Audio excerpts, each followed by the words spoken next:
नमस्कार, times of Swaraj में आप सबों का स्वागत है। मैं हूं संतोष सिंह और आज हम टाइम्स ऑफ स्वराज में बात कर रहे हैं कि राजभवन और के पाठक के बीच जो ये हो रहा है, इसकी वजह क्या है, जरा इसको समझिए। बैठक बुला रहा है पाठक, राज्यपाल कहते हैं कि बैठक में नहीं शामिल होना है। सरकार के चीफ सेक्रेटरी को वो फ़ोन करते हैं कि देखिए ये आपका अधिकारी बेलगाम हो गया है। वो भी विश्वविद्यालय के कुलपति को लेकर जो पत्राचार किए जो अधिकारी, उससे शौकत पूछता है। फिर भी पाठक अपनी जगह पर बना हुआ है।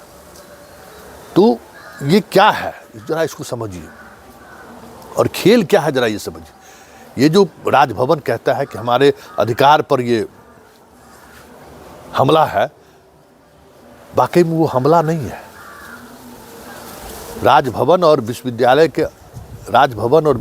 के बीच का जो नेक्सस है ना, वो नेक्सस जिस तरीके से लूट मचाए हुए है, उस लूट में हिस्सेदारी ना हो, हिस्सा ना बटे, या फिर उस लूट पर किसी की नज़र ना चली जाए, इसलिए ये सारा खेल हो रहा है। जरा देखिए, बिहार का एकमात्र यही विभाग है, विश्वविद्यालय ही है, जहाँ सरकार पैसा देती है, लेकिन उस पैसे को उन्होंने किस तरीके से यूटिलाइज किया है, खर्च किया है, इसकी जानकारी वो नहीं देते हैं।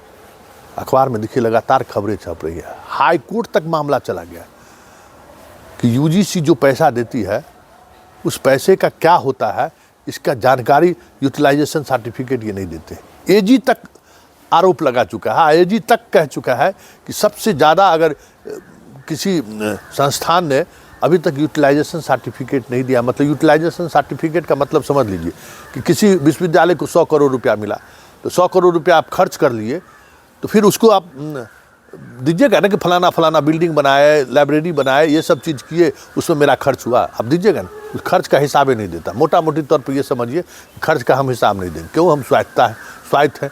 और राजभवन को भी कहिए तो राजभवन का भी उसके साथ खड़ा होता है, क्योंकि नेक्सस में वही एक जरिया है ना। सरकार का पैसा विश्वविद्यालय के कुलपति को उड़ाना है, राजभवन उसके साथ खड़ा रहना है। मोटा मोटी तौर पर यही चीज़ समझिए। अब बताइए, शिक्षा विभाग कह रहा है कि आपके पास 1600 करोड़ रुपया मेरा रखा हुआ है, मतलब जो 1600 करोड़ रुपया जो दिया है अनुबंध में, उसका मतलब अभी तक क्या खर्च किए कि नहीं किए, इसकी कोई जानकारी नहीं है। इसका मतलब आपके पास पैसा पड़ा हुआ है मेरा, उस पैसा का कुछ हिसाब किताब दीजिएगा नहीं, या उस पैसे का कुछ इस्तेमाल करिए। जो आप अतिथि शिक्षक है, उसको आप अपने उसी पैसा से पेमेंट करिए, लेकिन पैसा तो सब खर्च कर दिए हैं। सूचना तो यही है। अब देखिए, हम आपको दिखा रहे हैं, ये एलएस कॉलेज का जो है सो आरटीआई में मांगा हुआ है। मतलब पिछले 2 साल में एलएस कॉलेज में करोड़ों रुपये खर्च हुआ है, क्योंकि वो हेरिटेज कॉलेज है। लेकिन कहाँ खर्च हुआ, कैसे खर्च किया, उसका कोई यूटिलाइजेशन सर्टिफिकेट, मतलब हिसाब किताब नहीं दिए हुए। तो शिक्षा विभाग हिसाब किताब मांग रहा है, क्योंकि वो पैसा दे रहा है। यूजीसी इनसे हिसाब किताब मांगता है, यूजीसी को भी नहीं देता है। 2022 में हाई कोर्ट में ज़बरदस्त इस पर सुनवाई हुई थी, हम आपको दिखा रहे हैं ना। 1 सप्ताह के अंदर इन लोगों को कहा गया था कि जवाब दीजिए, नहीं तो हम कार्रवाई करेंगे। तारीख पर तारीख चल रहा है, कुछ न कुछ बहाना करके ये चले जा रहे हैं। जबकि सिर्फ सरकार का ही राशि नहीं है, आप स्टूडेंट से भी फीस लेते हैं। एक से एक अपना वोकेशनल कोर्स चला लिए हैं, उस वोकेशनल कोर्स में पैसा लेते हैं। वो सारा पैसे का हिसाब दीजिएगा ना।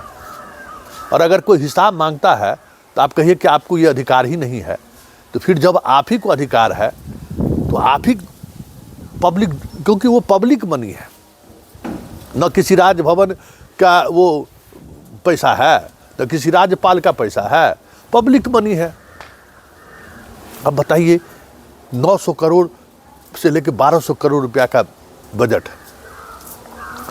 वेतन उतन छांट दीजिए तो आखिर कहीं खर्च करते हुएगा ना, उसका हिसाब दीजिएगा ना। अब बताइए, बिहार सरकार के कर्मचारी का सैलरी है 25,000 मान लीजिए, लेकिन विश्वविद्यालय के कर्मचारी का सैलरी है 35,000, 40,000। अपने मन से बढ़ा देगा, अपने मन से बिना रिजर्वेशन, बिना किसी नियम कानून का बहाल कर लेगा, और पैसा देगा सरकार। तो भाई जो नियमानुकूल होगा वही काम करिएगा ना। कि आपको स्वायत्तता मिल गया, इसका मतलब क्या है? स्वायत्तता का क्या मतलब है? कि हमें जो मन होगा वही करेंगे। स्वायत्तता का मतलब जिम्मेवारी भी है ना।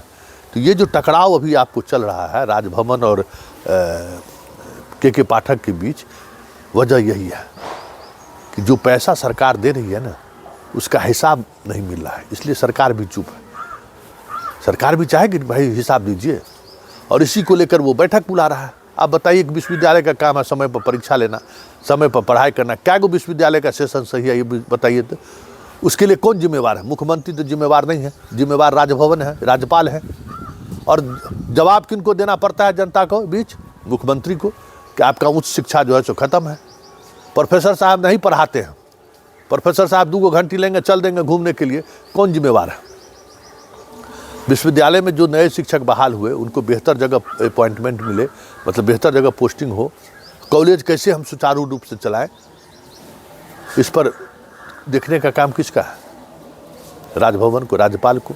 अगर कहते हैं कि भाई हमारा अधिकार है, तो क्यों नहीं रिजल्ट दे रहे हैं? इतनी बड़ी राशि आप पर खर्च हो रहा है उच्च शिक्षा में। बिहार देश के स्तर पर बिहार के उच्च शिक्षा का क्या योगदान है? हाल के 10 वर्षों की अगर हम बात करें या 20 वर्षों की बात करिए, पुराने शिक्षकों का जब वो दौर खत्म हो गया, के.सी. सिन्हा का दौर खत्म हो गया, सी वर्मा का दौर खत्म हो गया, नए दौर में बताइए ना, बहुत पीएचडी और यूजीसी क्या क्या किए हैं। कोई राष्ट्रीय फलक पर कोई उपलब्धि है?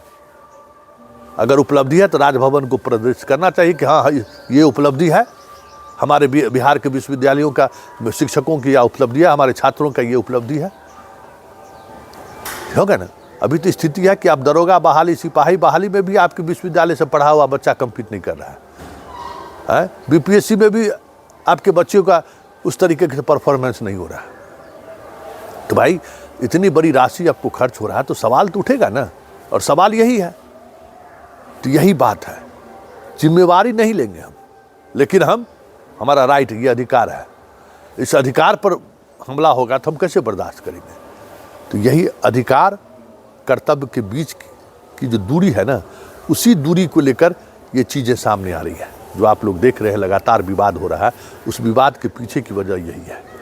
देखिए आगे आगे होता है क्या, लेकिन इतना तय है कि इस पूरे घटनाक्रम से राजभवन की विश्वसनीयता पर और बट्टा ही लगा है।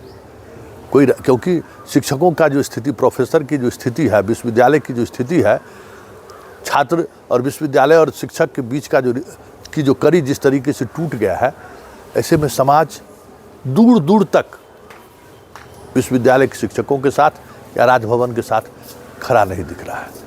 इनकी भी स्थिति नियोजित शिक्षक वाली होती जा रही है समाज में, कि ये लोग भी कोई पढ़ाता नहीं है। और ये जो इमेज है ना, इस इमेज को ही नीतीश भुनाना चाहते हैं कि देखिए राजभवन काम करना नहीं देना चाहते हैं। राजभवन जो है सो भ्रष्टाचारियों के साथ खड़ा है, क्योंकि नीतीश कुमार इसी तरीके की राजनीति के सहारे बिहार में 2005 से बने हुए हैं।